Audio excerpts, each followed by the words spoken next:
Hey everybody, my name is Natalie Hudson and I am the Fine Arts Department Chair here at Cambridge. I teach drawing, I teach painting, printmaking, and AP Art and Design. So this video is to explain a little bit about what AP Art and Design looks like, how it is very different from any of the other semester-long courses that we offer here at Cambridge, and then also to help guide a plan for students who are interested in AP Art in their experience here at Cambridge. So I'm going to go ahead and share my screen on my other computer here. So AP Art and Design is wildly different than the other visual arts courses that we offer. So students who are interested in AP Art are students who have one of two things under their belt. One of those especially would be competency in specific media. This student is typically someone who has a longer depth of understanding with regard to some types of approaches. Often these students are people who have taken visual arts courses for at least their junior and sophomore year. And sometimes students are prepared and ready to take AP as a junior, but most times students are ready when they are seniors.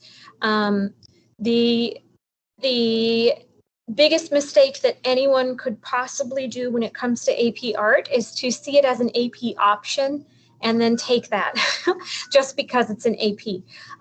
This is a totally different experience for visual art making, and it's very important that the student taking this course is competent in media approaches. So this person already knows things about composition, they know about media choice and its purpose, they understand their ideas a little bit more, and they are not looking for projects. If you want to learn the foundations of techniques, definitely take any of the semester classes that we have to offer to help beef up your skill set to be ready for AP.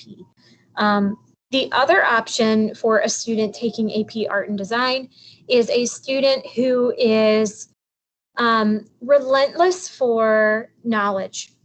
This is a student who is incredibly driven with their idea.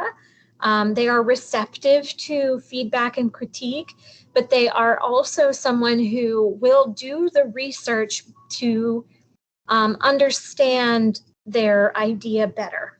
So usually this student is someone who's like, I've got this idea. I want to know what happens when I mix Coca-Cola into acrylic paint because, and then they have a reasoning for why they want to know what happens when they experiment with their techniques.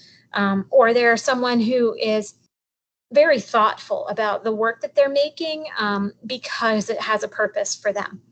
So highly recommend students who are either juniors or seniors. That's not to say that I haven't had a student. I've had a student who was a sophomore and took one portfolio. They took a different portfolio as a junior year, and now they're taking the third available portfolio as a senior.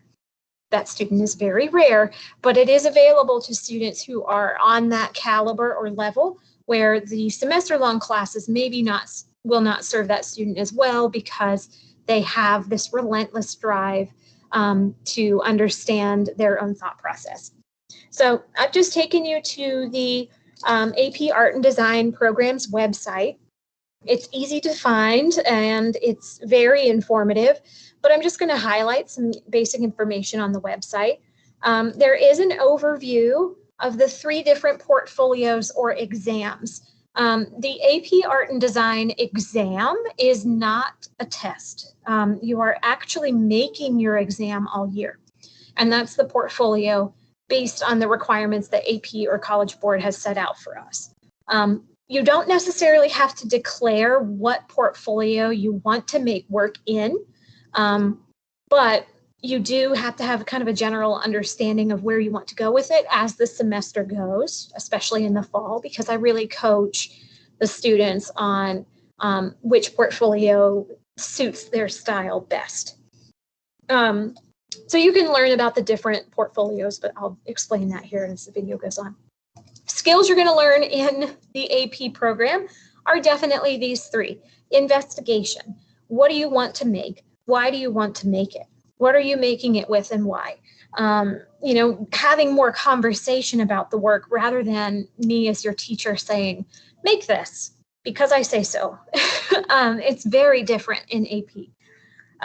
Experimentation is paramount in the AP program. So you're going to be really practicing experimenting with media, trying to figure out if the choices that you're making apply, and if not, how do you direct your focus to a different means?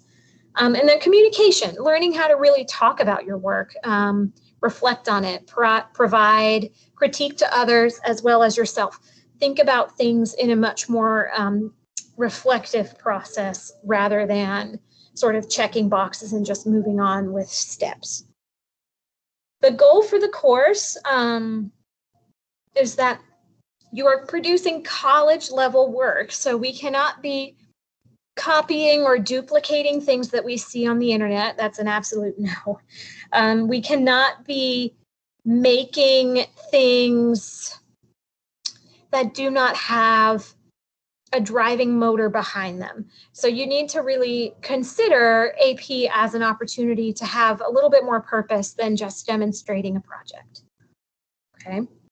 The portfolio requirements are broken out into 2 percentage weights: sustained investigation, which is 60% of the total score, and then selected works, which are 40% of the total score. The sustained investigation is different than selected works, but selected works can come from sustained investigation. So what I mean by that is if I scroll down, this is AP 2D design portfolio requirements for sustained investigation and selected work. 2D design and drawing have the same total requirements as far as quantity. It's just what they are produced with or how they are produced is measured differently. Basically, 2D design and drawing portfolios are all the flat work. Drawings, paintings, printmaking, collage, photography, all of those types of approaches are applicable to either portfolio. It just depends on how you want it to be assessed.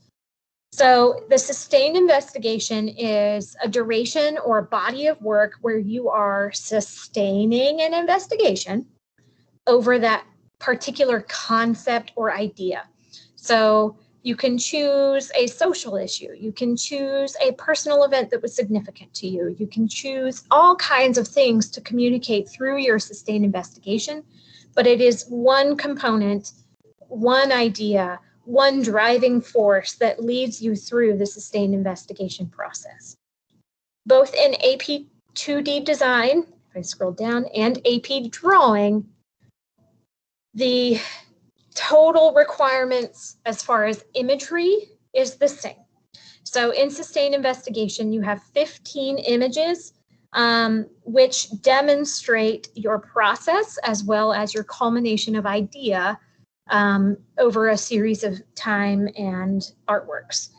The images are going to demonstrate practice, experimentation, and revision, but they are going to be assessed through the lens of drawing skills in drawing portfolio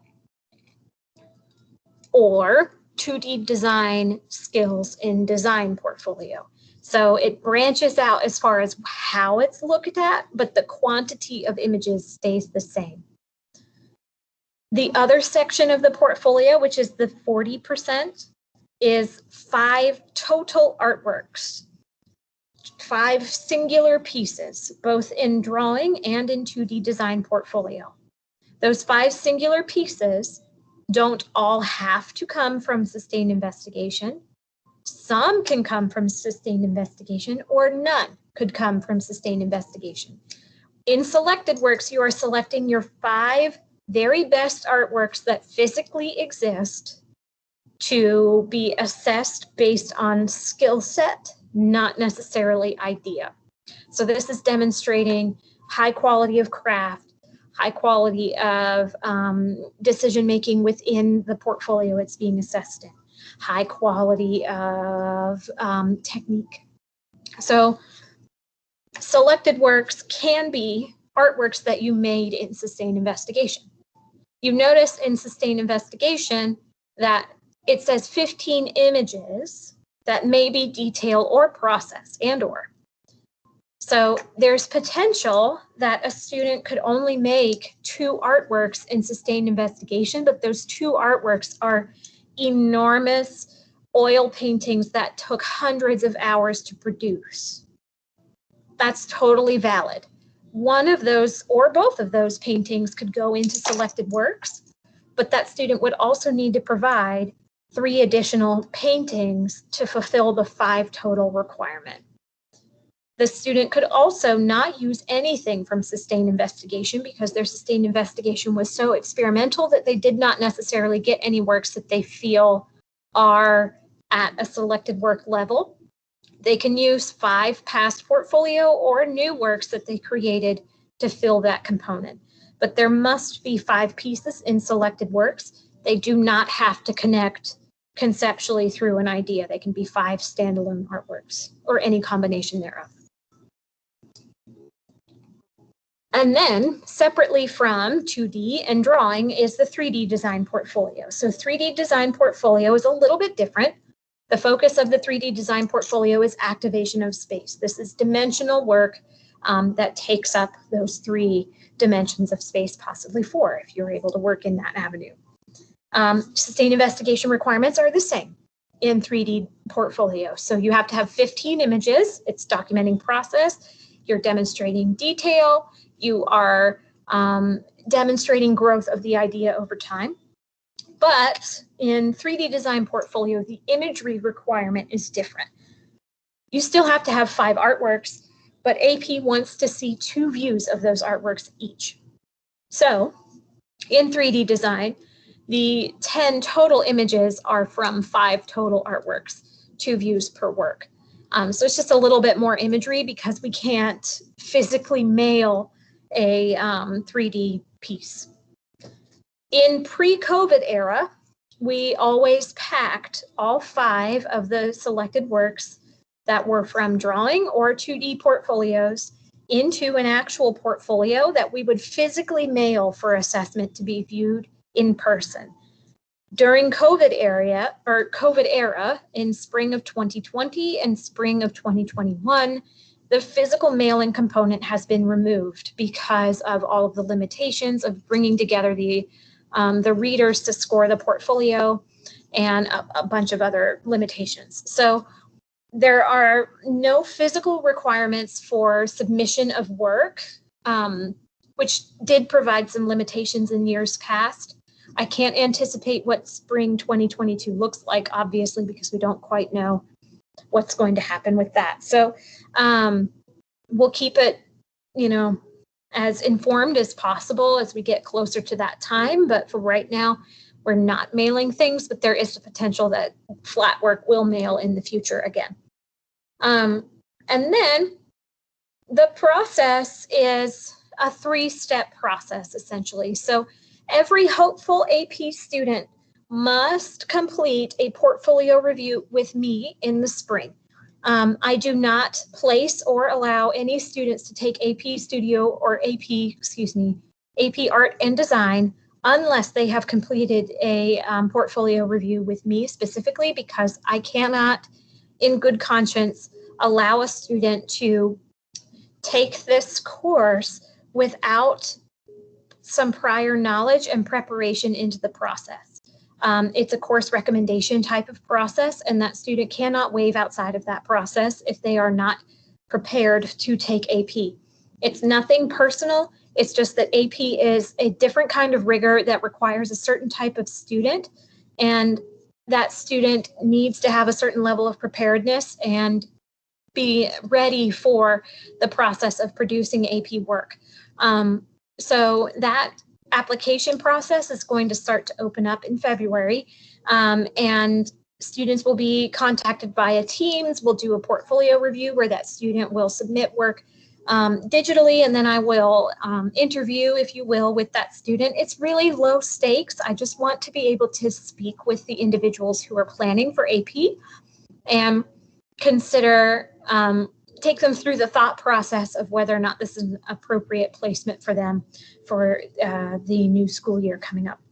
So you'll go through the portfolio review process, and then I will make the recommendations of what it is that you would be best suited to take, whether it be additional courses within the fine arts department to help you prepare your skills further, or which portfolio might fit for you if you are planning to take AP as a junior or a senior. Then we'll work through the process of meeting deadlines throughout fall semester once you enroll.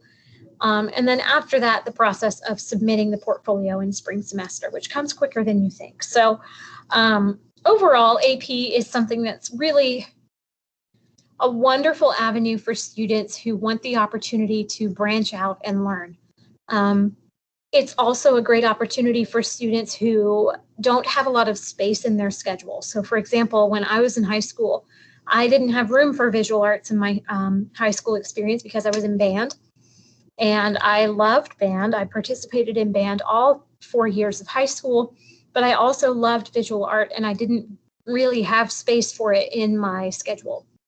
I took Intro to Art my senior year, spring semester, because it's all I had space for.